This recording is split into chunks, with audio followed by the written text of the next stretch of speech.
Hey guys, Debbie Hodge here from GetItScrap.com, and I'm going to talk about pattern paper today. Who loves pattern paper? Who are my pattern paper fans? I'm just going to share this. We have a Get It Scrapped Facebook group that's free. You can find it at getitscrap.com/FB group, and I just want to share this over to the group because we got a whole bunch of people there. So I'm going to talk about pattern paper today. Who loves pattern paper? Give me some love if you're a big pattern paper fan. Let me just grab this group. It's the Get It Scrapped community if you're looking for it online. So I want to talk about ways to mix pattern paper. In fact, what are your favorite kinds of pattern paper? I'd love to know. And how much pattern paper do you use typically on a page? So let me talk to you about a couple of key things for mixing pattern paper. One is to think about doing your mix in gallon-quart-pint proportions. And I'm going to show you what things we're going to mix in those proportions because there's several elements that you can think about that way. And we're starting off by looking at this really great page by Doris Sander. I'm showing you pages from guest teachers at the Get It Scrap membership. I think Doris made this for one of our very first classes almost 7 years ago, and I think it really still endures. So the gallon-quart-pint proportion, if you take a look, the pink would be our gallon because there's a whole bunch of it, right? And then the yellow on white pattern would be our quart. And then the sneakers have a pattern on it, so that would be our pint. So they're pink again. But so we've got three patterns, the one on the background, the one on the foundational piece, and the one on the sneakers, and they're each in different amounts. Same thing goes with color here. Pink is the biggest amount of color. And then orange is next. There's orange in this pattern paper, but then there's orange also on the flower here. And then blue is the accent color. There's small amounts of it. So keep that in mind, this idea that we're going to mix in gallon, quart, pint proportions. And now let's talk about what things we're going to mix in those proportions. So one of the things that we're going to mix in those proportions is scale. How big is the motif in your pattern? How big is it compared to the other patterns on the page? How big is it, relative to the canvas itself? So here's a page by Kim Watson, a big hairy question. It's really cute. And the chevron is a large motif, right? It's bigger than the other motifs, and it's really big on the page. So the chevron's large scale. The polka dots are very small scale on this pink scallop here. And the wood grain, I would say, is medium scale. And then think about the density. How tightly packed are they? So the chevrons are not real dense, whereas the dots are much more dense. So you don't necessarily get exactly a gallon-quart-pint proportion. It's a suggestion. It's a starting place. The idea really is you want some balance and some harmony, and you want everything to work together so that you can tell your story. And patterns can also tell a story, and I think this big, wild, fun chevron here tells this fun story really well. Here's another page. This is by Celeste Smith. And here we've got, if we take a look at color to begin with, we've got the yellow in the gallon proportion, and then the green in the quart, and the pink in the pint. Although, they might be pretty close to each other. No, I guess the pink is the pint. So here's something that Celeste often does when she mixes pattern papers. She'll often use a lot of tone on tone or tone with neutral. So if you had never thought about that, think about this now, because if you want to use a lot of patterns on your page, using several tone on tones or tone with neutrals is a great way for mixing. So what I mean is this big yellow one, it's got dark yellow on light yellow. Here's the pink, dark pink on light pink. This down here, the green with cream. So that's a tone with neutral. The other two are tone on tone. They're easier to mix, right, than something that has many colors. And then she's got this multicolored strip that runs along the back, but you don't see much of it. It's in a small proportion, and it's got multiple colors in it. So that's something to think about. Here's a page by Lynn Grieveson. So now we're not even going to mix colors on this page. Going monochromatic with your color mixes is a really great way to get power and impact to your story and to especially tell your story. Love this page, Little Doll. So Lynn has a real love of romantic vintage storybook looks, and she definitely got this on here. She probably made most of the digital product on here too. So let's take a look at what she's done. So everything's in pinks for her pattern papers, and she's got a large scale stripe across the back. I think it's interesting to see this large scale stripe. I've got a couple more pages for you with these large scale stripes. It's a pattern I never go to myself. Do you guys use large scale stripes or large scale chevron? I'm not sure why I never turn to that, but it's really powerful.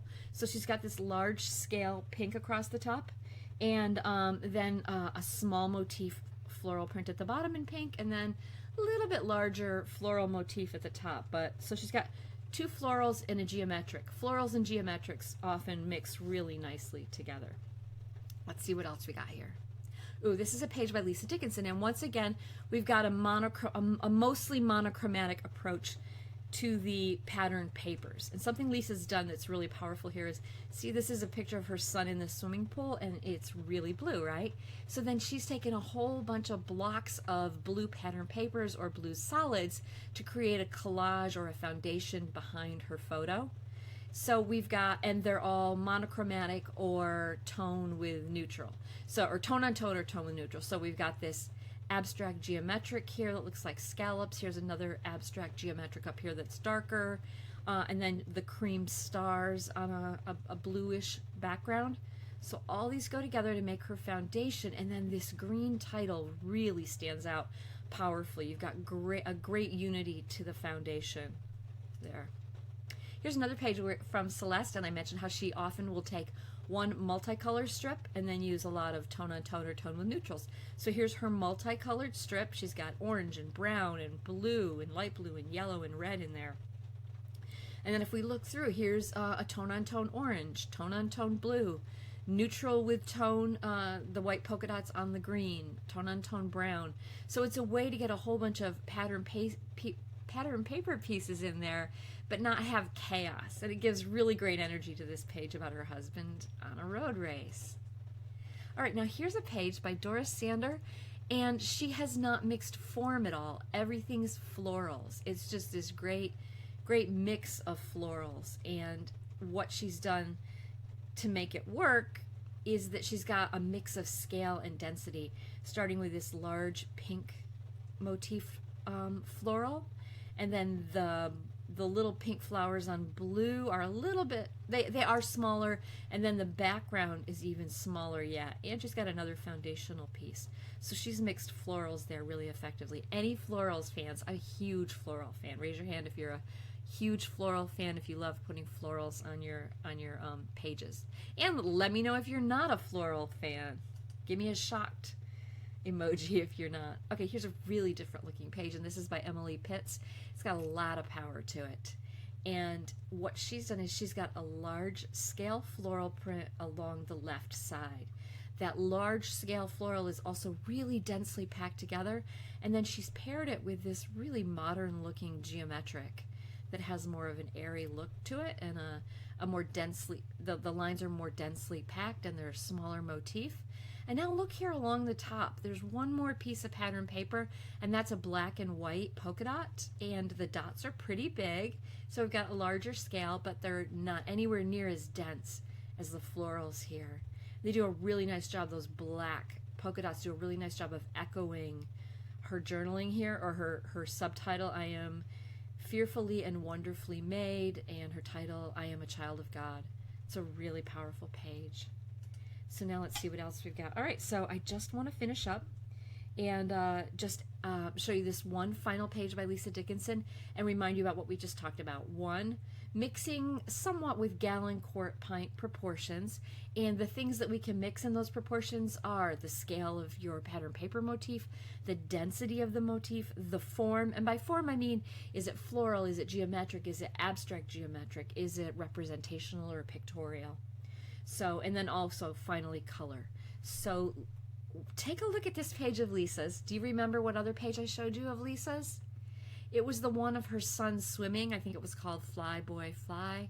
And this is a really similar design. How many of you love to, once you get a design that works, repeat it? Let me know. Give me a like or a heart or a comment if you're somebody who likes to take a design that you've already made work once and make it work again and again.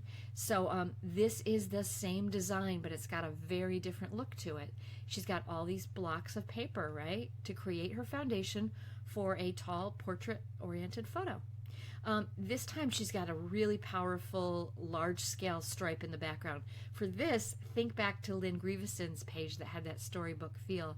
What I'm also loving is, I think if I started to use a really big, bold striped print, I would probably go with some page that had a whole bunch of energy. But both of these pages have a old-fashioned or formal feel to them. So she's got her large gray and white stripe across the background, which goes great with her formal photo.